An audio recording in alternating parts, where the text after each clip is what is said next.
So on the JAYCOMMAND mini system, to find out what your tank levels are for your freshwater tank or your black and gray, we'll go to the screen, we'll come through and we'll click till we find the tanks. As you notice, you show the gray or the fresh.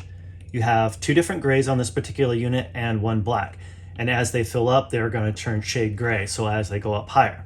Another way to monitor them is to come through your phone or your device through the app. As you can screen, you come to the main screen, you find tanks. You'll see a little symbol there. We'll describe what that is a little bit in a minute. Go to the screen.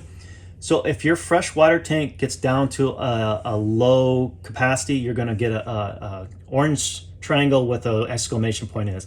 That's just to let you know, hey, you're at a low area. Now, if your gray or black tank get to a high, they get really full, you're going to see that symbol again. So those are just some different ways to monitor your tanks through the JAYCOMMAND mini system.